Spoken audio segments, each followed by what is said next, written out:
Disclaimer, इस video में Jojo's बिज़ार adventure से रिलेटेड बहुत सारे स्पॉइलर रहेंगे, सो दर्शकों से निवेदन है कि कृपया विवेक से काम लें।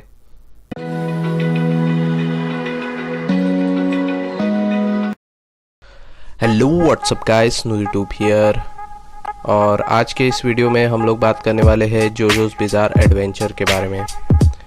वैसे इस वीडियो को बनाने का काफ़ी पहले ही मैंने सोचा था, लेकिन ऑलमोस्ट 1 महीना हो गया और अब भी मैं जाके इसके रिगार्डिंग वीडियो बना रहा हूँ। वैसे मैंने एक शॉर्ट वीडियो भी बनाया था, अगर तुम लोगों ने देखा नहीं है तो प्लीज़ जाके देख लो। मैंने मोस्ट ऑफ द टाइम तभी पूरी एनीमे ख़त्म करी थी, लेकिन अगर मैं बनाता तो वीडियो क्या क्या बनाता, पूरी सीरीज़ ही हो जाती, क्योंकि इसमें ऑलमोस्ट हर एक जनरेशन के स्टोरीज़ है और हर एक सीज़न ऑलमोस्ट 25 एपिसोड का है। पहले आता है जोनाथन जोस्टार, फिर जोसेफ जोस्टार, फिर जोतारो जोस्टार, फिर जोसुके जोस्टार, फिर जोर्नो जोवाना, और अभी आगे आके जोलिनो जोस्टार भी आएगी, जो कि स्टोन ओशन का आर्क है। तो मैं किस किस पे वीडियो पूरा बनाता, तो मैंने सोचा इसके रिगार्डिंग एक थोड़ा ओपिनियनेटेड वीडियो बनाने वाला हूँ। और मोस्ट ऑफ दी जो भी जिन्होंने भी जोजोस बिज़ार एडवेंचर देखा है, उन्हें एक टैग मिल जाता है कि you are gay, and I was like oh भाई मारो मुझे, मारो।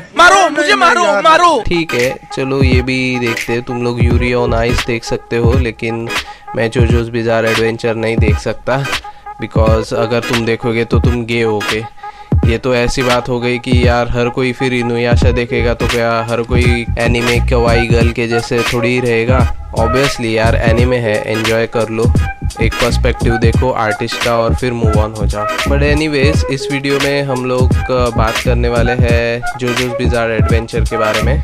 अब जोजोस बिज़ार एडवेंचर काफ़ी अच्छी एनीमे है, लेकिन इसके रिगार्डिंग काफ़ी सारे कुछ चीज़ें क्लियर भी नहीं की है, और इसके रिगार्डिंग फ़ैन ने बहुत सारे थियरीज मेंशन की है, और इस वीडियो में हम लोग इन सब थियरीज के बारे में बात करने वाले हैं। सो सबसे पहली मेन थियरी, और बहुत ही क्या कहते हैं ट्रेंडिंग में है ये थियरी, माना जाता है कि जोनाथन जोस्टार एक गोस्ट है और वो जोतारो जोस्टार का स्टार प्लेटिनम बनके उसे सपोर्ट करता है। और बेसिकली ये चीज़ काफ़ी हद तक प्रूव भी की है, ऑल्दो जो इनके क्रिएटर है उनके तरफ से कोई ऐसा स्टेटमेंट आया नहीं है, लेकिन ऐसे बहुत सारी चीज़ें हैं जो जोजोस बिज़ार एडवेंचर में मेंशन किया है। सबसे पहला प्रूफ दिखता है कि जोनाथन जोस्टार के शोल्डर पैड्स और जो स्टार प्लेटिनम का जो शोल्डर पैड्स है वो काफ़ी हद तक सिमिलर रहता है।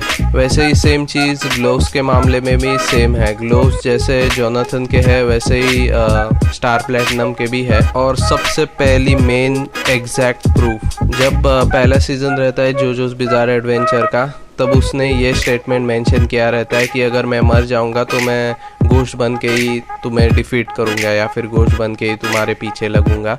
और इस स्टेटमेंट पे एक प्रूफ भी मिलता है, क्योंकि तुम लोग अगर ज़्यादा रिसर्च करोगे तो आगे जाके देखोगे कि एक्चुअल में जो स्टैंड रहते हैं वो गोश्त ही रहते हैं यूज़र के। तो एक तरह से इस स्टेटमेंट को एक प्रूफ मिलता है। तो ये भी चीज़ दिमाग में आती है कि जोनाथन जोस्टार ने अगली ब्लड लाइन को क्यों नहीं चुना, और मेरा मतलब है जोसेफ जोस्टार को क्यों नहीं चुना। तो इसकी वजह काफ़ी साफ है, क्योंकि जोसेफ जोस्टार तब ओल्ड हो गया था और काफ़ी वीक हो गया था, और अगर दूसरे जो ब्लड लाइन रहती है, जो जोतारो की माँ रहती है, उसका स्टैंड यूज़र उसको ही अफेक्ट कर रहा था और एक तरह से वो इल हो रही थी, तो जोतारो जोस्टार ही सबसे बेस्ट था और एक तरह से उसके लिए भी फ़ायदेमंद था। So moving on to the next thing, तुम लोग अगर जोजोस बिज़ार एडवेंचर पूरा तुम लोगों ने देखा रहेगा तो उसमें तुम देख सकते हो कि स्टार्टिंग में जब स्टैंड को इंट्रोड्यूस किया जाता है स्टारडस्ट क्रूसेडर के आर्क में,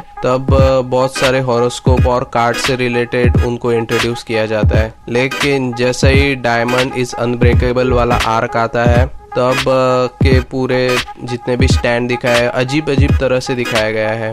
और स्टैंड का कैसा रहता है, वो हर एक यूज़र के क्या कहते हैं पता नहीं, मैच्योरिटी होती है या फिर और कुछ चीज़ होती है, तब जाके वो एक्टिव हो जाते हैं। लेकिन डायमंड इज़ अनब्रेकेबल में दिखाया गया है कि वो एक तरह से एरो अगर पियर्स करते हैं, या तो वो यूज़र मर जाता है, या फिर अगर वो ज़िंदा रहा तो फिर वो स्टैंड एक्टिवेट कर लेता है अपना, और एक तरह से आगे जाके मोस्ट प्रोबेबली सारे यूज़र जो रहते हैं वो स्टैंड एक्टिवेट ही करते हैं, और एक तरह से वो पूरा टाउन ही स्टैंड यूज़र का बन जाता है। तो उसमें से बहुत सारी चीज़ें दिखाई गई है, वो अजीब है। पहले वाले जो जितने स्टैंड यूज़र्स रहते हैं वो ह्यूमनॉइड्स रहते हैं और ह्यूमन जैसे थोड़े बहुत दिखते हैं, लेकिन आगे जाके फिर अजीब अजीब तरह के स्टैंड आते हैं। फिर फॉर एग्ज़ाम्पल एक्ट 2 और एक्ट 3, मेरे को इस स्टैंड का नाम नहीं पता लेकिन यही है। और एक स्टैंड यूज़र रहता है जिसका नाम रहता है हार्वेस्ट, और इसके इंसेक्ट लाइक क्रीचर्स रहते हैं। फिर एक और जो शेफ़ रहता है उसके टोमेटो काइंड ऑफ स्टैंड रहता है, और वो ज़्यादा हार्मफुल नहीं करता लेकिन एक स्टैंड अजीब ही रहता है।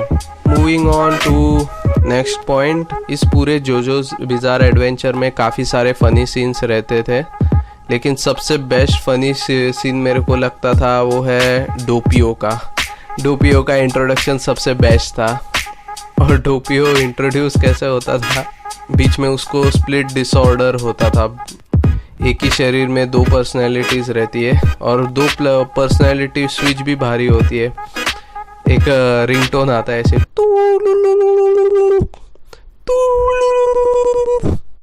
और फिर मोशी मोशी करके बोल के वो अपने ही स्प्लिट ऑर्डर से बात करता है। वो काफ़ी फनी सीन था, और जब तक मैंने पूरा जो जोजोस बिज़ार मैंने कंप्लीट करा है उसके बाद भी मैं कभी बीच बीच में यूट्यूब में सर्च करके है ना उसे देखता हूँ, क्योंकि वो सीन काफ़ी फनी था और आइकॉनिक भी था।